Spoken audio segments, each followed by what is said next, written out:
Hello, welcome to Postcolonial Space. I'm Masood Raja, and today we'll continue our conversation on Edward Said's Orientalism.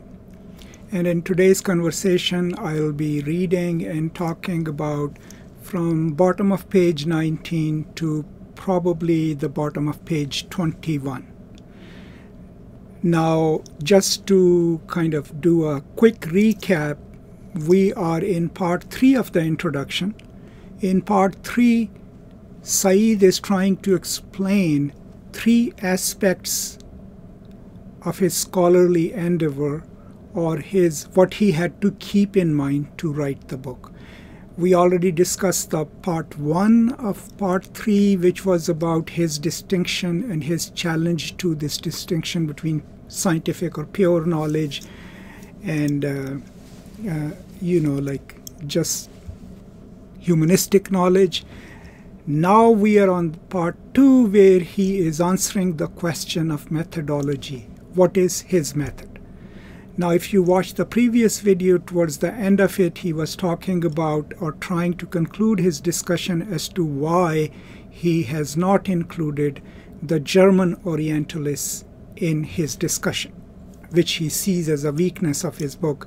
But one of his reasons is that the work of the German Orientalists was derivative, because they actually didn't go to the Orient to do their research. They actually went to the French libraries and read the French and British works of Orientalists and then based their imagination on that. So that was his final reason. So we will start reading now from page 19, kind of almost bottom of the page. But if you want to watch the earlier video, it will come up there, and you can watch it before you delve into this one. So I will go and read a couple of passages and then come back, and as has been our style in this, we'll talk about it. Yet what German Orientalism had in common with Anglo-French and later American Orientalism was a kind of intellectual authority over the Orient within Western culture. This authority must in large part be the subject of any description of Orientalism, and it is so in this study. Even the name of Orientalism suggests a serious, perhaps ponderous style of expertise. When I apply it to modern American social scientists, since they do not call themselves Orientalists, my use of the word is anomalous, it is to draw attention to the way Middle East experts can still draw on the vestiges of Orientalism's intellectual position in 19th century Europe. There is nothing mysterious or natural about authority. It is formed, irradiated, disseminated. It is instrumental, it is persuasive, it has status, it establishes canons of taste and value. It is virtually indistinguishable from certain ideas it dignifies as true, and from traditions, perceptions, and judgments it forms, transmits, reproduces. Above all, authority can indeed must be analyzed. All these attributes of authority apply to Orientalism, and much of what I do in this study is to describe both the historical authority in and the personal authorities of Orientalism.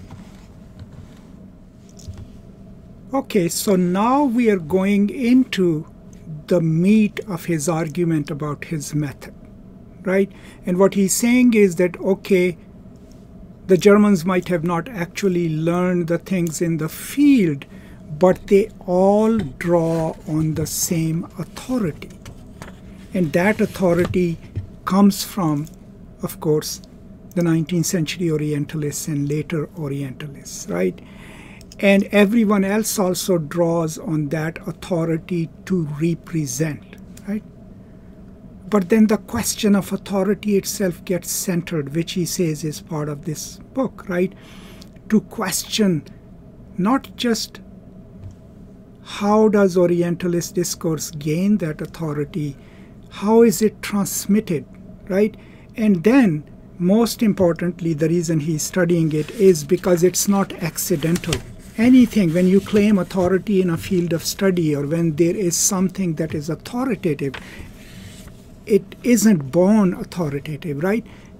It is made into an authority, and institutions play a role in it. Individual scholars play a role in it. Libraries play a role in it, right?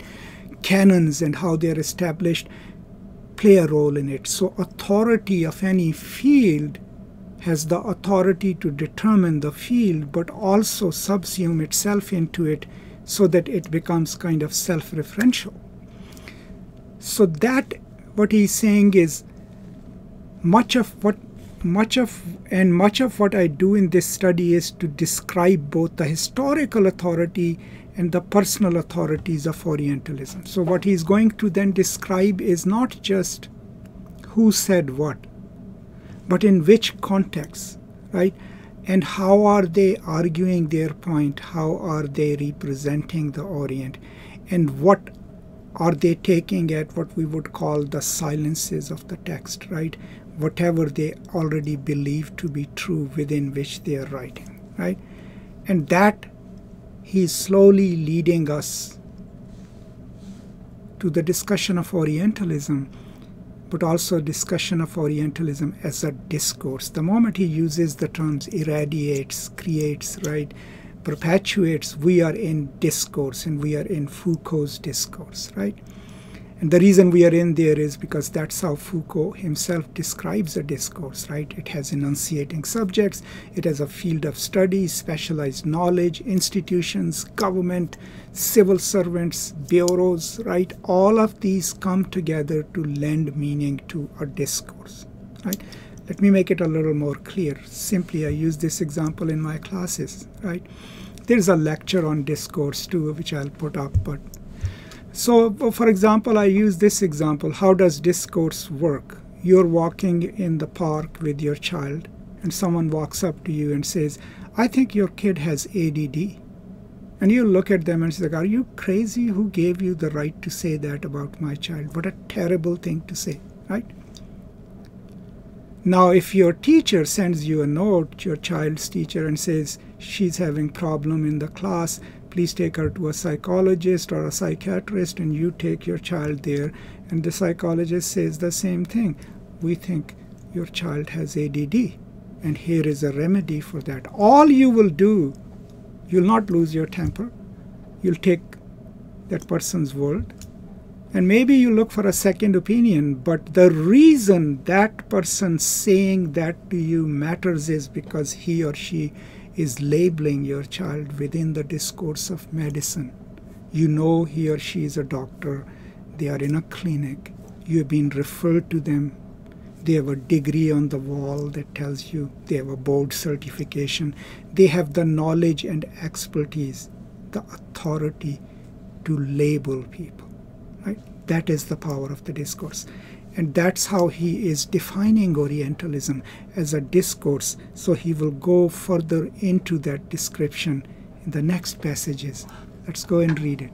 Simple methodological devices for studying authority here are what can be called strategic location, which is a way of describing the author's position in a text with regard to the Oriental materials he writes about, and strategic formation, which is a way of analyzing the relationship between texts and the way in which groups of texts, types of texts, even textual genres acquire mass, density, and referential power among themselves and thereafter in the culture at large. I use the notion of strategy simply to identify the problem every writer on the Orient has faced, how to get hold of it, how to approach it, how not to be defeated or overwhelmed by its sublimity, its scope, its awful dimensions. Everyone who writes about the Orient must locate himself vis-a-vis the Orient. Translated into text, this location includes the kind of narrative voice he adopts, the type of structure he builds, and the kinds of images, themes, motifs that circulate in his text, all of which add up to deliberate ways of addressing the reader, containing the Orient, and finally representing it or speaking in its behalf. None of this takes place in the abstract, however. Every writer on the Orient, and this is true even of Homer, assumes some Oriental precedent, some previous knowledge of the Orient to which he refers and on which he relies. Additionally, each work on the Orient affiliates itself with other works, with audiences, with institutions, with the Orient itself. Okay, so we are further moving into Orientalism being a discourse, right? So he's explaining his methodology further, and he's saying, I'm looking at these texts from these two angles: strategic location and strategic formation. The strategic location is how does the author locate the text, right, with regard to the Orient. And the strategic formation is how do texts relate to other texts? What do they rely on, right?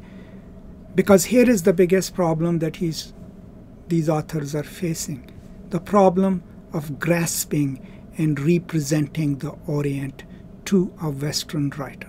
The question is, can that be just a true representation? Can that be an unmediated representation? Discursively, not. That's what he's saying. That's why every Orientalist has to deal with it. How to represent the Orient to Western audiences. The question of representation becomes huge, right? And that representation then is not in isolation. What he's trying to teach us is that it relies on other texts. It relies on how others have represented the Orient, right? And that any writer writing about the Orient is already working in that contested domain where knowledge is already present, and everyone is looking to some precedent, something that became before them. I mean, there's a reference to Homer. So there is no originary moment in Orientalist writing where someone can say, I have rendered the Orient transparently, right? Every writer on the Orient assumes some Oriental precedent, relies on some previous source. More importantly, they are also talking to each other. They are also reading contemporary works, right? And each work on the Orient affiliates itself with other works. Thus, what we have is, even when we are reading an individual work, and remember, he had cautioned us not to read text abstracted from the larger context within which they are produced, right, in the first part of the introduction. So what he's saying is that these texts are not standalone texts. If you look at it strategically from these points, their formation and their strategic location, they are connected to other Orientalist texts. So at the end of the day, what we then get is representation of the Orient directed towards Western audiences, but which relies on a larger discourse, larger structures of other productions about the Orients. So even if you claim that you will make Orient speak for itself in your writing, it's you relying on the resources, the way you have read the Orient, and then rendering it in that Orientalist discourse. That's a really crucial point to understand. And sometimes my students have a problem with it, right?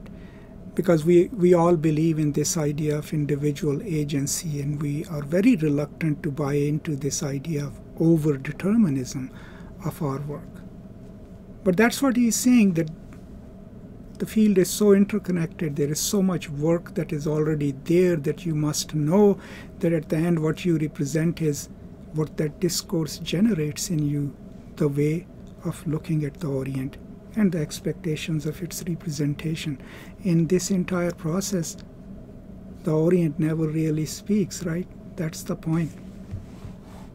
Ensemble of relationships between works, audiences, and some particular aspects of the Orient therefore constitutes an analyzable formation.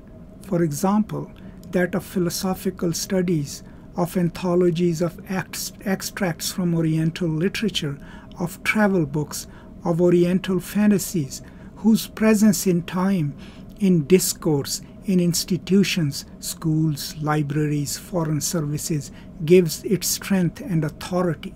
It is clear, I hope, that my concern with authority does not entail analysis of what lies hidden in the Orientalist text, but analysis rather of text's surface, its exteriority to what it describes. I do not think that this idea can be overemphasized. Orientalism is premised upon exteriority, that is, on the fact that the Orientalist poet or scholar makes the Orient speak, describes the Orient, renders its mysteries plain for and to the West.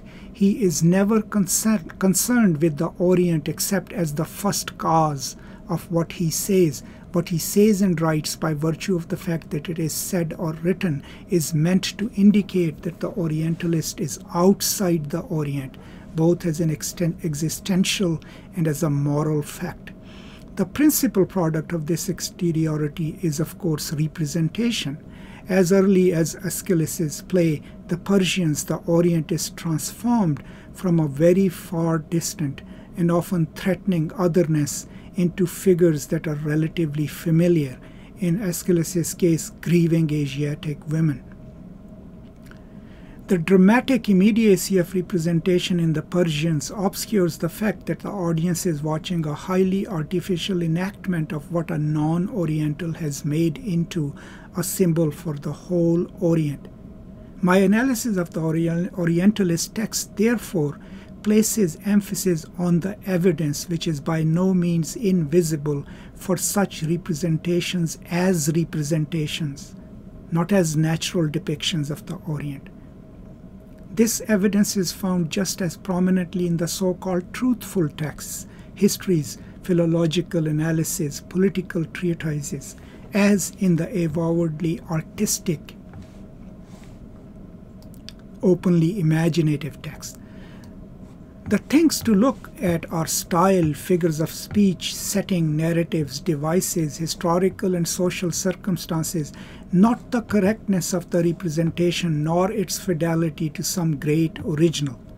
The exteriority of the representation is always governed by some version of the truism that if the Orient could represent itself, it would. Since it cannot, the representation does the job for the West, and for the mere, for lack of a better reason, for the poor Orient.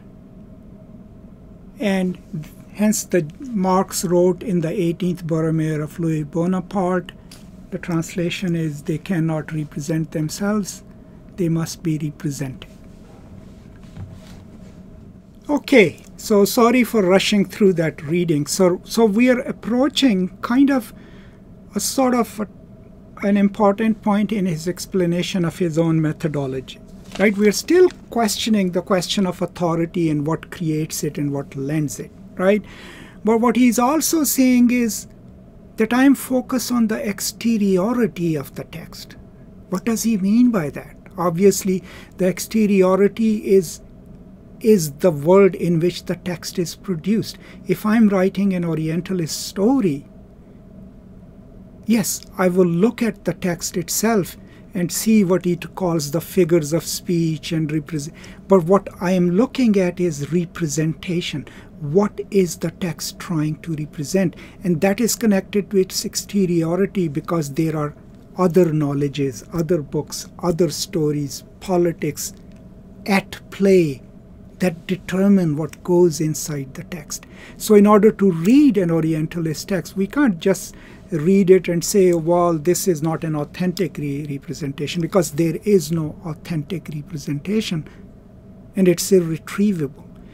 So the exteriority of the text, the discourse within which the text is produced, already overdetermines that this is a text which is a representation of the Orient, represented for a Western audience, produced within the authority of a body of knowledge that has already been produced about the Orient. So at a later stage, Said would say that or he has said previously in this introduction, that it becomes almost impossible for people to actually experience the Orient because the discourse already overdetermines for them how they view it, right? And so towards the end of this passage, when he talks about look at the evidence, and the evidence is looking at the representation, right?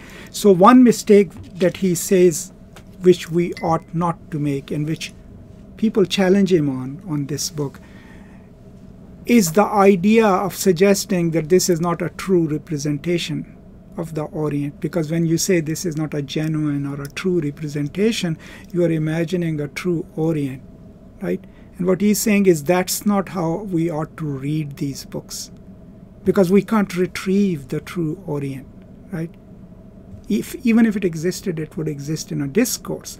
That's why, like the scholars take those liberties, because, well, if the Orient wanted to represent itself, then would we know what it's about?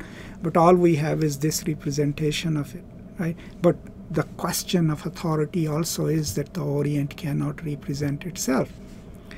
And then he goes towards the end, to that famous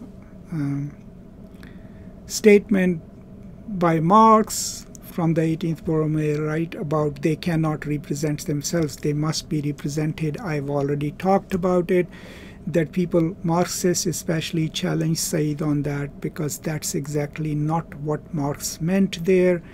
The question was of considering the peasants who had just been given the rights to be a class, and since they cannot constitute a class because of contiguity, they must then accept Louis Napoleon as a father figure and hence have someone represent them. And then Spivak talks about the two aspects of representation, Voltairean, which Marx uses, and Darstalen, right? One is representation as politically standing in for someone, which we call he or she is my representative.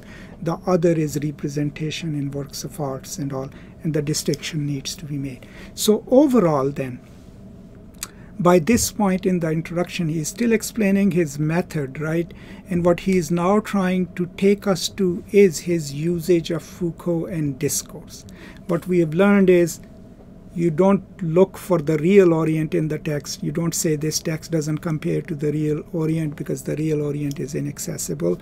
That this all is a question of representation. That's why we look at the exteriority of the text, because what is exterior to the text, the knowledge being produced, how that knowledge impact each other, how each Orientalist relies on other Orientalists to write their works, and those things often determine the text itself, right? So his method in this stage of the introduction, he's questioning the authority of an Orientalist to represent the Orient. Where does that authority come from? How is it perpetuated through other texts, through other institutions? And then he will later go and explain to us how is he doing that. He will mention Foucault. Remember, this was one of the first major books that used in English Foucault's theory of discourse to write a huge work, right? So that's why it's also important. If you ever want to learn how to use Foucault's theory of discourse, Orientalism can be a good example.